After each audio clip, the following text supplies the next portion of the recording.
Dottor Calò,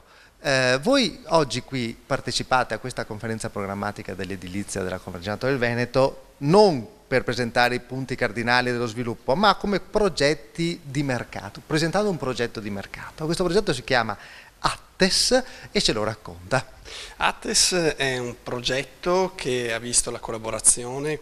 direttamente con il Ministero dei Beni Culturali, con le università e con diverse imprese che avevano iniziato a credere nell'efficientamento energetico degli edifici storici vincolati.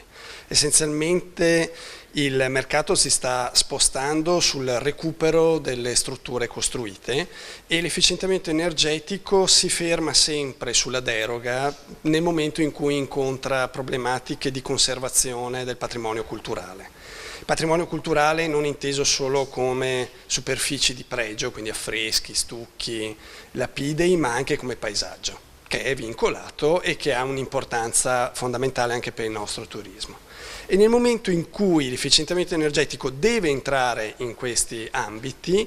trova delle problematiche ulteriori, trova quelli che sono i vincoli conservativi, quelli che sono i potenziali di mantenimento del patrimonio culturale, che però logicamente devono essere affrontati con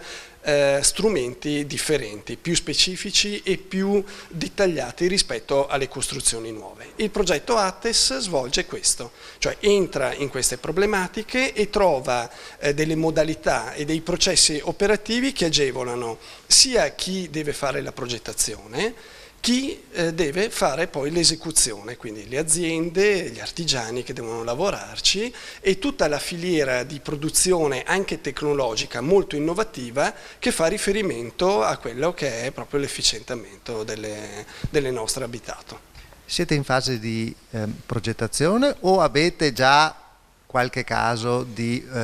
utilizzo, diciamo così, del vostro metodo? Il progetto è ormai da 4 anni che è stato avviato, ha trovato una conclusione, chiamiamola formale, circa 1 anno e mezzo fa, e ha avviato anche delle start-up, cioè ha fatto sì che attraverso lo strumento alcune aziende, alcuni professionisti potessero già iniziare a lavorare. Il progetto stesso prevedeva delle sperimentazioni, ma logicamente più si va avanti sia con la tecnologia sia con le applicazioni, più soluzioni coerenti e concrete si trovano.